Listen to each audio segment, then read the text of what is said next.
Hello everybody, I am Widu. Welcome back to my cosplay workshop for another episode of Project Demon Slayers, my road to cosplaying the entire squad.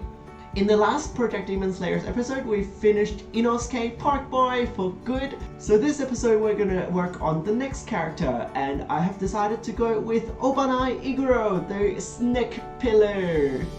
He's actually quite straightforward, so I think we'll be done in one session. Before we begin, let me just do a really quick plug. If you love learning cosplay crafting with me, visit my website at akwidu.com and grab one of my books from the store. There's also a free archive of all the tutorials I've made on social media for you to look through, and a gallery full of pretty pictures as well. Also, please consider becoming a supporter on Patreon, where for any amount that you choose to pledge, you'll access all of my YouTube videos 30 days early. Plus, you'll automatically get a tutorial booklet and pattern of each part of a cosplay that gets complete. Thank you so much for letting me plug. I hope you enjoyed the video. So, the snake pillar's Haori is really simple. It's just very repetitive. What I've done already is his main piece, which is one big rectangle plus two narrower rectangles, like that. Pinch them together, and also his sleeves as well, which are another couple of rectangles, 1 and 2. Once I've done the main panels, I just repeated till cry and cut out a whole batch of black strips. With these black fabric strips, all I did was fold the sides in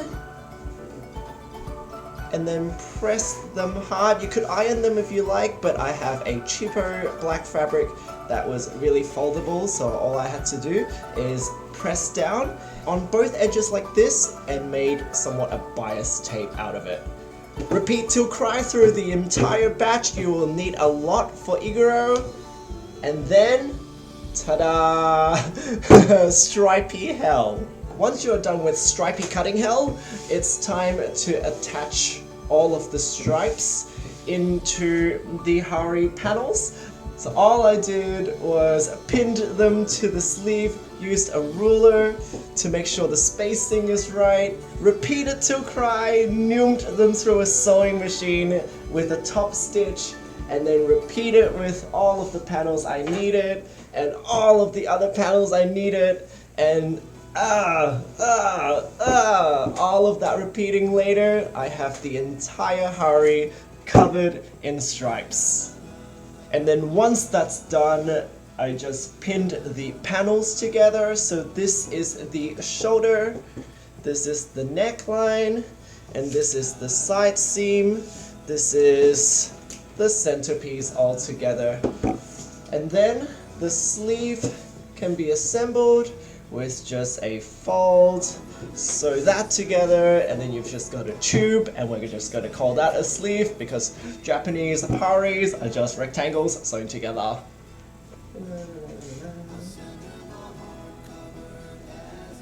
Turn it around again.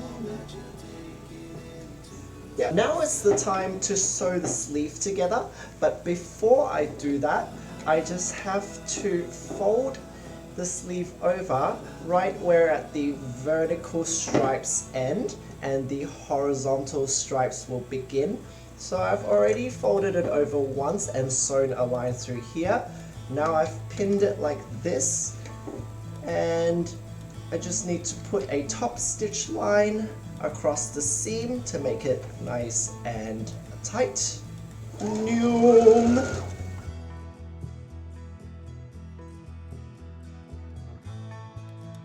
So this costume is full of straight lines, so you can go as quick as you wish. Noom.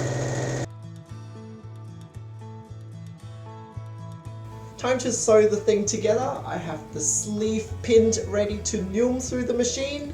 Noom!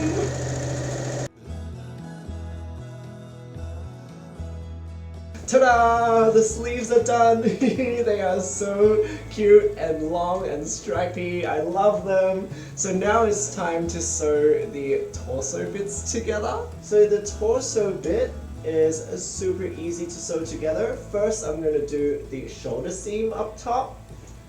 Shoulder seam up top. And then we'll match the sleeve to the side. Cut a little slit there, and then sew the rest of the side down. So let's start with the shoulder seam first.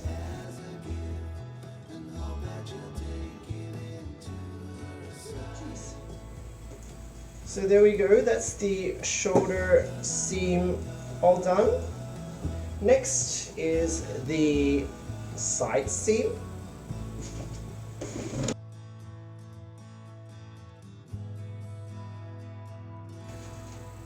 Ta-da! There is the torso all sewn together. So the final thing to do now is to attach these sleeves to both shoulder holes. What I like to do when I attach sleeves is flip the sleeve the right way around and have the main garment where the armhole is inside out. So you put the armpits together, so the point of the underside of the sleeve will get shoved inside the armhole from the inside like so, and then you just match up the armpit together like this, pin it through, and then match up the rest of the armhole, and then you're ready to sew. Yay! The sleeves are attached, so now the Haori is complete, and I love it. It's so cute. There's so much length in this sleeve, and it's so fun to just like hop around, and it's very comfortable. Well, it's a Haori, it's supposed to be comfortable. So yes, this part of Snekpira Iguro Obanai is done. So once this garment is done, it's time to line it. Because this Haori is oversized and I don't care that much about the inside of this costume, I'm not going to fully line it. I want to save costs and also fabric. So what we're going to do is do a coat lining. It's kind of like a cheat way around it. So I'm going to show you guys how I do that. I have taken some spare fabric and cut a whole heap of strips and hemmed them already, and what we're going to do is just sew these strips onto the hems of the fabric and then pretend that that's lining. So all I have to do is take those strips that I've shown you just now and sew them onto the following hems. 1, 2, 3, and 4, the bottom. And then we can do that onto the sleeves as well. 5, 6. The strips have been pinned to the front 2 seams and also the bottom line as well. So all I have to do now is just noom through with a machine. After that, flip it inside out and it will be all done.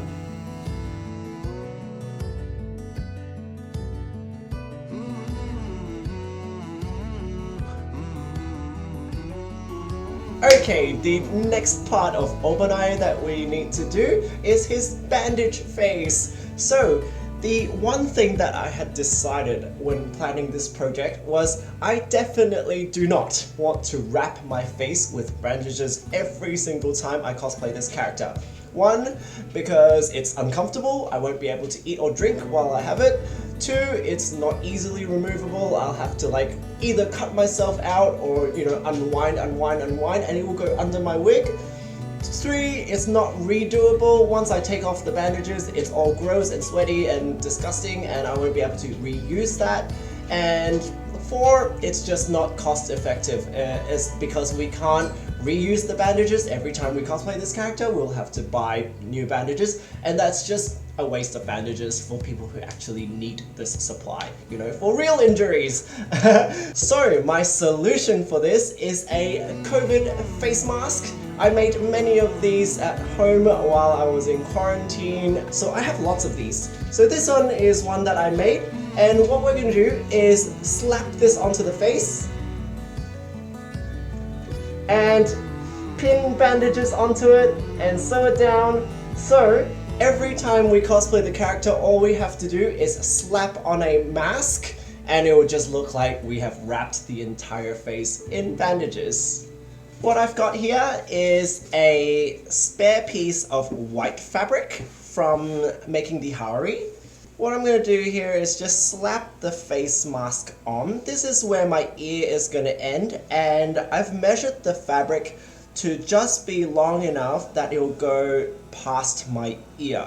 We can't make it go to the end of the mask because that would be too short. We want it to go all the way around so that it looks like the bandage will wrap all the way around the head, but it's an illusion. We're not wrapping our head, we're just going past the hairline so it looks like the bandages is wrapping all the way around. The bandages are really simple to do. Just cut strips with your fabric. It's just straight lines. You don't even need to measure it if you don't want to.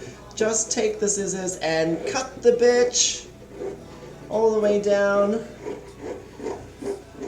Doesn't even have to be neat because his bandages are supposed to look like quite rough anyway. So I'm just gonna YOLO it down. And if it's uneven, it's uneven. Don't really care. We're gonna weather it later as well. So the rougher it is, probably the more in character it's gonna be. Oh, that is very uneven, but I don't care. Let's make it dodgy.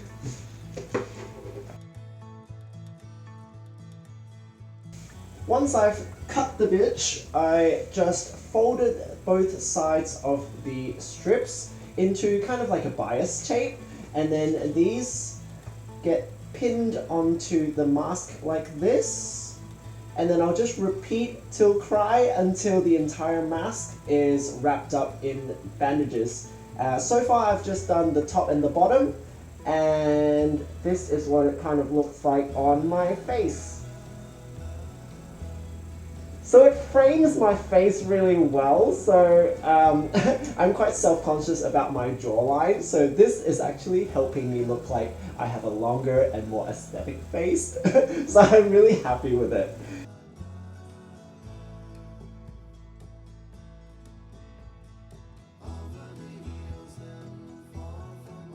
Ta-da! That is all pinned onto the mask. I'm gonna try it to see if I'm happy with where everything is sitting.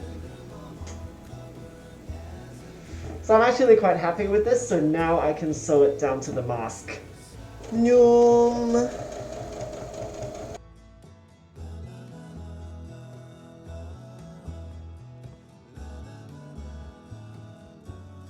Ta-da! That is all done, attached to the face mask. All I have to do to have a bandage face now every time for Iguro Obanai is just to hoop the elastic over my ear, wear it like a face mask for going out during the pandemic, and bandage face, here we go.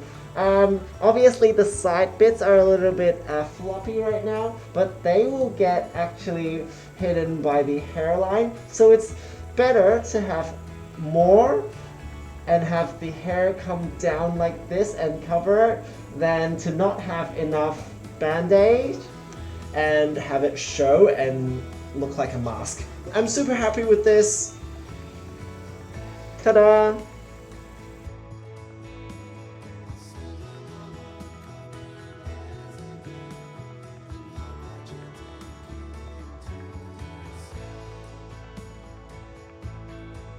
Yay! So that is all I have for you today on Project Demon Slayers. We just finished the sewing on Iguro Obanai, the snake pillar. This episode was brought to you by your amazing support on Twitch and Patreon, with special thanks to Jonathan, Chad, Sylvia, Halilelo, Animessa, Just Believe Cosplay, April, Natalie, and Mary Dignan. Thank you so much for your love and support, for making my work possible every time. I will see you in the next episode very soon, but in the meantime, stay crafty.